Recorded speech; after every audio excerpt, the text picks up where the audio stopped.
from the war-torn fields of the Revolution to the capital he is actually a secret founding father of. This is the Headless Podcast. I am, of course, your host, Wolfman Zach. And what is that over the hill? Well, it's the pipes, the drums, and the Christine Piccolo. Hey Zach, how's it going? So once again, we fell a little behind in the show. So half the stuff we talk about in this first episode, we came. I wonder what's gonna happen. By this point, we know. We already know. I know. Well, anyway, we have so much to talk to. So we're gonna talk. We had technical issues, scheduling issues. We actually recorded 2 of these episodes, and they just. It's always fun, people. For those of you who don't podcast, when you record the podcast, and it's happened to me, and you go and check on it, and you find out, oh, it didn't record. Isn't that fun? I know. Isn't it annoying, though? I mean, seriously, it was like we spent all that time talking, and then it was just, like, not there. It's not like a transcript or something where we can go back and just read what we said. No, we have to make It's frustrating. But, yeah. But yeah. So bear with us, everyone. We're going to break down each episode. First, we're going to do Insatiable. Insatiable. Okay, it was, zombie-eating woman. Actually, it was a cool episode because... Actually, technically not a zombie. Well, yeah, technically. I called her a zombie because she was chowing down, the walking. Yeah, but she wasn't undead. She died after that. Well, I don't know. Did she? I mean, that's the thing. She was... I thought they sucked their energy, like they fed on their hunger and then they died because they died of malnutrition. No, the people did, yeah, but I mean... Right, that's what I mean. Oh, you're talking about the creature itself? Yeah, that was a demon. I'm talking about the creature itself. That was a hunger demon. The hunger demon, yeah. So we see that Dreyfus is recruiting, and of course we know now it's for the Horsemen. Right. And the thing I'm thinking, because now that we find out later. Spoiler alert! By this point, we find out. we find out later that it's more like the Avatar takes over. So it's like. I'm curious, and, well, Christine has already watched the finale, so she probably already knows. I'm probably curious what happens. Like, it's gonna be like if they come back from what they were, because 2 of the Horsemen are human. They're like, dude, what the hell, man? Yeah, you'll see. Well, anyway, yeah, there's a lot that is left open. That's all I'm gonna say. All right. Well, we'll see. So we'll see. He gets his second command, who just leaves. He's like, "I have an opportunity for power. Let's do it." So, and then we get to my favorite part of the episode: Ichabod having a house, like an apartment. I've always wanted to be a part of something like this. Like, you open up your door, everyone goes in each other's apartment. We all hang out. Right. And that was the coolest thing. And of course, Jake brought his little girlfriend that, of course, Alex wasn't happy with. Mm. And, I want to make note of this, that Ichabod, like, he knows to keep the beers cold. I love that. I know. Well, he's a beer connoisseur, man. I'm surprised he doesn't have, like, a whole little, like, making his own beer in there at some point. Well, that would be funny if he, like, oh, God, that'd be a great episode where Ichabod finds out he could make his own beer, like, a lot easier, because obviously back in his day, if you had to make your own beer, it was a whole thing. But imagine, it's like all it is, that little thing, and oh God, we need an episode with Ichabod drunk. We do. Oh man, I am waiting for that. I mean, we need to, he's always in control. That's the thing. Even when he's, paralyzed, in some psychological, haze, whatever, like in The People versus Ichabod Crane. I mean, he's always in control because he knew it was that, he always knows what's going on. It would be great for him to just let go, Okay, so we mentioned before, we got a little taste of that when he was in the dentist chair. Yeah, oh my God. That wasn't even enough, though, but that was cute, too. He was adorable. That's what I'm saying. But what did you think about Jenny? Jenny was like, oh, you're fitting in really good, and she doesn't feel like she's... she feels like she's not feeling DC. I don't know. And she tells Ichabod she's a wanderer. That's what she's used to. It's what she likes. I mean, she likes being with Ichabod, but she's a wandering spirit. She likes adventure, and of course she's fighting evil, but she's a treasure. She's Indiana Jones. Yeah, well, it's artifact hunter. I mean, like, Could you imagine if they did? They should do a spin-off with her. Or maybe not. They don't have to do because as much as I love the character, I don't know if like her own show would work. Even though I love Lindy, which she knows. Yes. That she said she knows. Yeah. Nicest girl, one of the nicest people I've ever interviewed. But I think like a special would work, or even just in this day and age, you could do like a little mini thing, like a webisode or something, you know? No, it would be cool if she did like a summer webisode thing, like a 10 episode webisode. But a webisode doesn't have to be that long, you know. It could be like a 10 or 15 minute webisode, and have 10 of those over the summer, or over the hiatus. Right. And then release it just before maybe the new season of Sleepy Hollow. And then maybe you could tie something in. Like, I kind of am wondering if this artifact that she keeps mentioning is going to be carried over to the next season, if there is a season 5. Heimdall, obviously, that's, it's very important Viking lore, so we'll see. Well, if the show gets a season 5, and we do hope it does, you gotta wonder which mythology, because we're getting different mythologies every year, so, but, I did like when Ichabod runs in, call me Zappa, or Ichabod's just like, got it, and keeps moving. Keep moving, alright, here, have a beer. And he finally figured out how to put his IKEA furniture together. Yeah, apparently. But, so we see that Diana is trying to investigate Dreyfus, but again, she doesn't really have enough evidence. She's trying to go through it. You can't really take down a guy who's trying to raise a demon army through legal channel. Well, yeah, and what's interesting is she's trying to use her her influence and whatever who she knows within the bureau. But yeah, I mean, what is she supposed to say? It's kind of like, yeah, I'm fighting demons and all kinds of crazy creatures, and, the fun thing, the implication from someone we've learned about the Vault is that the president does know. Well, we don't know if this president knows. We don't know, we don't know which presidents knew.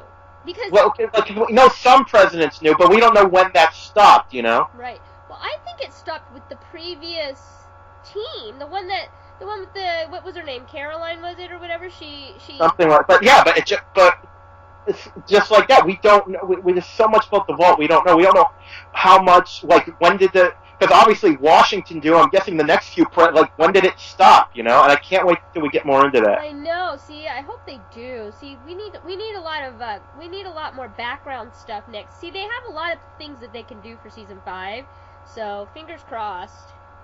So we see that apparently Job's demonic form shows up on an X-ray. Oh my god, that was hilarious. And the guy did a double take, and then it's like, yeah, you just scanned the demon, dude. It's like... And like I said in a tweet, I thought it would have been awesome if when Job looked at the scales, it just moved slightly. Yeah, that was cool. They did move later on, but... Right. Yeah, it's pretty cool. Well, it just shows a disturbance in the Force. As it ripples through, So we see that the affliction of some kind of hunger demon makes people feast. And they made an interesting note, when they ask about vampires, it's true, they've never actually they haven't really faced a lot of, what we might call classic monsters. No, they haven't. A lot has been, different cultured, monsters within different cultures and things, and more biblical. But yeah, they need to do a vampire one, because, vampires... Straight up vampire. I'm a huge vampire fan. I love anything that's a vampire, anything, and I think it would be amazing to have something the usual, you know what I mean? I want a werewolf. Now, we've gotten something similar, the Wendigo was close, and of course the Bard got, I can never say it right, but we've never had straight up, I don't think that was technically a werewolf. No, it wasn't. God, wouldn't it be great if they had that huge werewolf like in Twilight? That was... Those werewolves they did, of course, those were CGI. Well, technically those were skinwalkers, yeah. Which is slightly different. No, actually, no, it'd be great if they could have, well, technically the hidden one was a mummy, so that's... Well, technically, yeah, but... Nah, he was a god. Yeah, I know, but that'd be great to have, like a whole thing about classic monsters somehow, like mummies, vampires, werewolves, you know? Yeah, like that would be epic. Like they should do that for like a Halloween episode. Exactly. That would be epic. But we'll see. We'll see. I don't know. Yeah, and we see that Diana really wants to go after Dreyfus because, you know, he came after her daughter. Oh, yeah. Well, now, Molly never did tell them that she saw Malcolm. At least right, I think it's because, like, there is a weird connection there. Yeah. And also, I think if she knew that was Dreyfus, she would have said so right away. Yeah, that's true. She's probably like, oh, whatever. But yeah, no, that's true. But you know, I mean, Diana is in, you know, Mama Bear mode, obviously. And, you know, the fact that she is her daughter, her 11-year-old is like the second witness, it's, you know, she doesn't know exactly. I think it's all just new territory for all of them. I mean, you know, because now they have to supposedly, you know, teach her and groom her to be the second witness. So, anyway. Yeah, so we already see, they go back, I forget which building what exactly building was, but we find out that, oh god, I'm looking at the scene, I've been watching it, and there's skin missing from that body that she's eaten, so like, how much is she starved? So gross. I gotta say, though, the makeup has been fantastic this season. I mean, I think Corey Castellano's been doing their makeup this season again, and he's so amazing. Indeed. So, I know, and sadly it seems that it's like that woman Diana was talking to earlier, and they had to shoot her. And again, this is one of those things, I really hope next season I just want to see one fantasy show where it's public knowledge that monsters exist. Just one show like that. Yeah, but I don't know that they're gonna do that with Sleepy Hollow. I mean, that's part of the fun about it, though, in some ways, because nobody knows what's going on. But the people that are affected, you know, they seem to be able to clean up pretty quickly, you know, behind whatever mess or whoever the victim is. They're able to clean it up. It would be interesting to have, I mean, you know, maybe the media start to intervene and, you know what I mean, going, you know, trying to interview them or something. Maybe have one episode where there's like a big, huge, you know, incident that occurs and yeah. You know, it would be an interesting twist, I think, too. Well, we'll see, but it's like how is this going to get explained? A high-ranking government official ate someone and had to be shot. I know. It's like, oh my god. Ugh. Well, we'll see what they do. So, the Ichabod sees the demon, they try to track it, they realize Job used some kind of puzzle box to summon it, and they discover it, and... Didn't you have, like, flashbacks of Rubik's Cubes? Well, she mentioned the Rubik's Cube, and I want to see Ichabod with a Rubik's Cube now. Oh my god. He'd probably get it done in like 3 seconds flat. I've never. Well, I don't know. Look at him with the puzzle box. Well, true. Well, but yeah, it was kind of cool. Had the little symbols on the side of him, and. So he finds out this is connected to his past, that he saw the box before, and that the person who got it accidentally summoned a demon, because big surprise. Right. So while they're doing that, Alex and Jake are tracking Dreyfus' assistant. Oh, that's right. That was kind of interesting too. But you know, they should have known that Malcolm is going to be able to freaking know what they're up to. I mean, he's like you know... Well, that's in the next episode, yeah. Yeah, but you know, it's just kind of like, okay, I mean, you know, obviously they had to track her in order to find him, so, but still. Yeah, I'll talk about that when we get to that scene in the episode, okay. But yeah, I know what you're saying.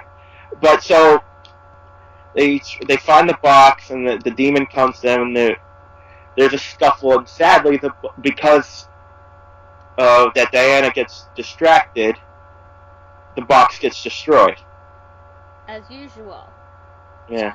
There's always whatever, like, artifact that they could possibly be helpful in some way always gets destroyed. I mean, I will never forgive them for ruining those cool witness ring things, the witness connection things from last season. And that and the library, I guess the vault is their way of fixing that, so I guess I'll have to forgive them for that. Yeah. Well, don't forget that, I forget what it was called, but that source of information that was Thomas Jefferson. They destroyed. Me and Dawn were so mad when they destroyed that. It was the witnesses' library, and I'm like, what the hell? The guy's been hologrammed and everything, sitting there. I know. You got Peter freaking Steven Weber as Jefferson, right. and it's 2 lines of dialogue. Oh, it wasn't as destroyed as we thought, but that's a whole other rant for another time. I know. But anyway, I'll forgive him as long as they keep the vault. So. Yeah. So we also see that Dreyfus is trying to bring the Horsemen. Now, this is something actually. Well, we can talk about. I wonder because they seem to be establishing that the Horsemen are avatars that can be harnessed by different entities. So I'm curious how much. Like, I wonder if they're ever going to address how much if Abraham's even still in there anymore. You know? Well, I know, and that's the thing. That's why I'm saying I hope if we could get one episode if we get another season, it would be great to have him back. I mean, they were able to get Henry back, so I think they'd be able to somehow because their essence is still attached within that avatar.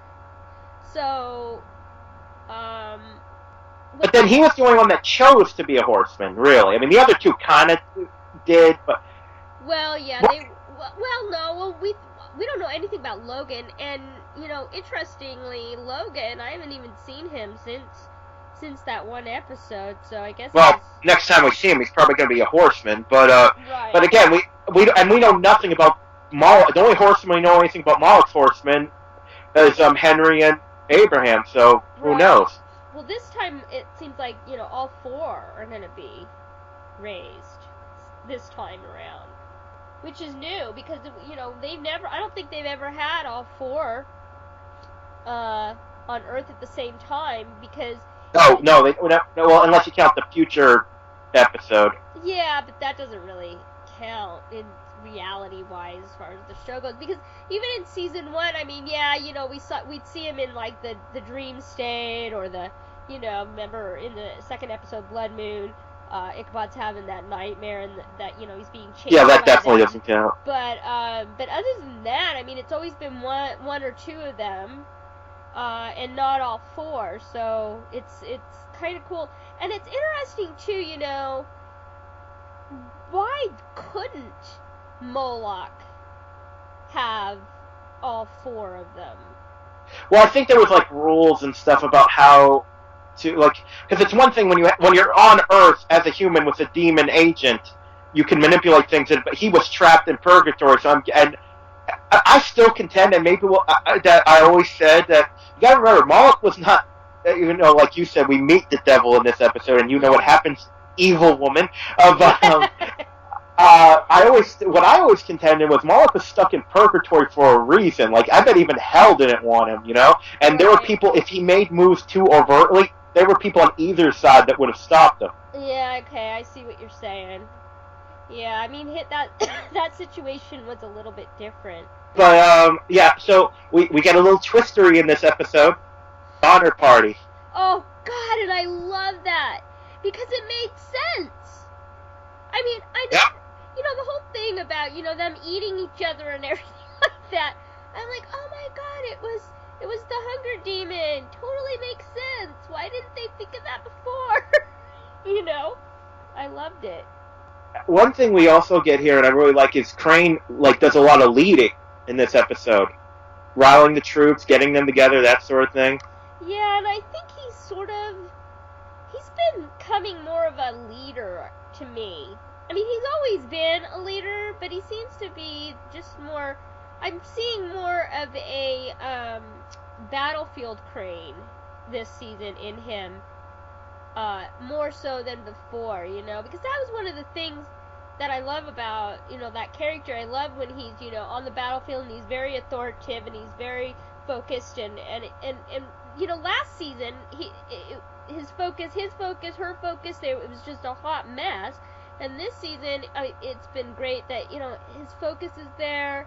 He's I think he's grateful to have the team that he has, and yeah, I mean, I'm liking how they're writing. And if it gets to season 5, I wouldn't mind seeing that expanded. Like I said, it'd be great if they maybe the agency gets renewed and he officially gets put in charge of it. Yeah, that would be awesome. Well, the funny thing is I mean, of course, Lindy said last week that Joe must have left him all of his money, so because we were like, how in the hell he doesn't have a job? I mean, he doesn't have income. So. Well, yeah, but how much can we trust about Lindy says? Remember when we interviewed Zach? Well, he tricked us. I know, that little shit. But so funny. One thing they do here that's quite interesting is they use, and I would like to see even more of this, is we'll get a 3D printed puzzle box. Oh yeah, I thought that was really cool. And it's it can't permanently trap it, but they use the same symbols and I think that's a really cool idea, because you got to think the artifacts came from somewhere, so it makes sense. You could do, say, Dreyfus was able to put a demonic pestilence through it viral. It makes sense that good guys can use technology too. Exactly, and I think it's interesting that they've been using technology more in a clever way, in all these weapons and things. And by the way, I mean, I wish that they would bring in. Remember all those magical weapons that Ezra had? What the hell? You keep bringing up Ezra's stash. No, because man, they. Speaking of which, where the hell is? Where are they? And Ezra just disappears into the. I mean, honestly, I feel like Jenny is still there, and I feel like, they should bring him back, or at least, have a reference to, something like, I think my father might have had that, go get some of those, because there was some cool stuff in there. And this is the Horsemen of Pestilence that we're dealing with, basically. No, this is hunger. Oh, Famine. I'm sorry, I meant, yeah, no, the Horsemen of Hunger. No, the Horsemen of Famine, that's what it is. Right. The Horsemen of Famine. So, and not only we forgot to mention, not only the Donner Party, but it turns out destroying the demon and finding its gold weakness is what led to the gold rush. Yeah, that was an interesting twist. Well, I don't know if you realize, Keely McDonald, she was a writer's assistant the last 2-3 seasons. This was an episode that she wrote. This was her first episode that she wrote. Yeah, and she did a fantastic job. I mean, how cool was that? She said she had a blast. She was on Twitter. Anyway, sorry, I wanted to mention that. It was kind of cool, because I would have never thought of the gold rush angle. Would you? No, not at all. Yeah. So they realize the gold's weakness, and they confront the demon. I love that little catalytic converter thing from Jenny. That's where they got the gold from, the catalytic converter. Oh yeah, duh. Yes. Well, yeah, and I mean, they were able to trap it, right? Because the cars have gold in it, aluminum or whatever. The cars. Yeah, because it's amazing. There's gold in your computer too, right? I didn't know that. No. Yeah, but I know, because there are people whose job it is to recycle those bits. You'd be surprised, at the stuff that's in certain things that you just don't know about. But okay, so they confront the hunger demon at the junkyard, and they trap it. I thought that was a really good scene, the way they trap it. They use battle tactics, and they get the gold in them. It was pretty cool. It's a team effort. Team witness. Excuse me. Oh my God. Jenny tells Ichabod that she's been feeling restless. She's thinking about taking a job somewhere else. I like how Ichabod understands. Yeah, I know. Well, and then we see that guy recruiting her to try and find what. And I can't remember the name of the artifact. Do you remember what it is? I'm such a. The Horn of Heimdall. What is it called? The Horn of Heimdall. The Horn of Heimdall. Well, Heimdall. Heimdall? Go watch a Thor movie. It's the guy Idris Elba plays in the Thor movie. Oh, Anyway. Oh, go watch him. Jeez. I'm gonna have to, I guess, huh? So anyway, so it was kind of interesting, he's recruiting her, and she's like, no, I'm still down, and so, we'll see. We'll see if she takes off. She better not, she better come back for season 5, it's all. Well, hey, she pays attention to my Twitter, I'll tell her to come back. Yeah. There you go. So, they realized that, again, it was just all a distraction to get the scales, and when Ichabod realizes that, and he uses before he used pestilence, and now it's famine, and he realized he's trying. And Jenny, I love the way her face. She's like, "You can't be," and they realize he's trying to bring forward his own horsemen, the 4 horsemen of the apocalypse. Right, that was epic when they were like, "Oh, shut the front door." I love that line when he said that. That was hilarious. But no, yeah, they were like, oh shit, look what he's doing. And it was a good episode. I mean, there was a lot of action. It was good twistery, I think. And like I said, I mean, it was Keely McDonald's first foray into the world of writing, and she did a great job, I thought. So, yeah, I'd go with that. I mean, good. Again, I always love some good twistery. Yep. So yeah, good ratings all around. I'm looking forward to seeing how the story concludes, and I was quite pleased with this episode. Everything connects well. They're going good with a good twistery, good artifact, good connection of past, and so yeah, good things all around. I was just going to say, is there anything else you want to add, or should we move on to the next episode? Nope, go on. We are the witnesses, keeping a watchful eye as the third tribulation unfolds. Until then, don't lose your head.